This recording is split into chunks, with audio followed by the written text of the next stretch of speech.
अभी हमारे साथ केंद्रीय गृह राज्य मंत्री कांग्रेस पार्टी के वरिष्ठ नेता डॉक्टर शकील अहमद साहब। सर, आज बिहार सरकार का फ्लोर टेस्ट कयास लगाया जा रहा था कि एनडीए की सरकार गिरेगी, मगर यह गठबंधन की आगे की रणनीति क्या होगी? मैं यहाँ आया था ताज़ियत के लिए। हमारे यहाँ इस गांव के मास्टर अलीमुद्दीन साहब थे, हम लोग के पुराने ताल्लुकात के लोग। उनका इंतकाल हो गया 2-3 दिन पहले, तो मैं ताज़ियत में आया था। जहाँ तक सियासी बातें हैं, सियासत में होता रहता है, नीतीश जी कभी इधर करते हैं कभी उधर करते हैं। आदमी को एक मुस्तकिल मिजाज होना चाहिए, आदमी की शख्सियत पे भरोसा होना चाहिए। सियासतदानों पे जो भरोसा उठ रहा है लोगों का, उसमें जो ऐसी हरकत है वो ज़्यादा उसके लिए ज़िम्मेदार है। स्पीकर के चुनाव में जो स्पीकर थे हम लोगों के इंडिया गठबंधन की तरफ से जो उम्मीदवार थे और जीते थे पहले, वैसे स्पीकर न्यूट्रल होता है, तो उनको एक तरह से 125 वोट नीतीश जी और सरकार के फेवर में आया है, और 112 वोट आया है खिलाफ में। तो स्पीकर अब नहीं रहेंगे, तो जाहिर है कि स्पीकर को अगर एक तरह से वोट से हटाया गया है, तो यही वोट कमोबेश सरकार को रहने की उम्मीद है। इसलिए शाम तक इंतज़ार करना चाहिए कि क्या होता है।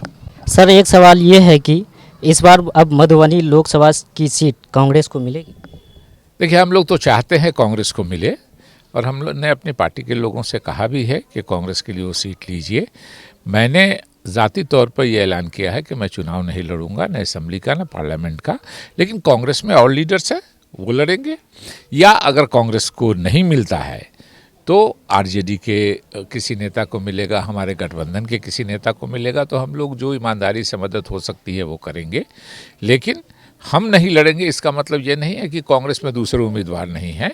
दूसरे उम्मीदवार कई हैं अच्छे कांग्रेस में, जो लड़के इस सीट को जीत सकते हैं। मैं कांग्रेस के लोगों का शुक्रिया अदा करता हूँ कि 26 साल तक किसी ने मेरे खिलाफ, दूसरे ने टिकट नहीं मांगा।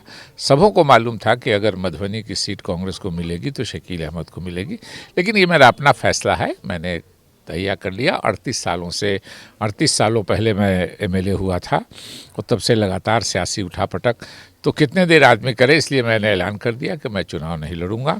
अब मैं अपने उस फैसले पर अभी भी कायम हूँ।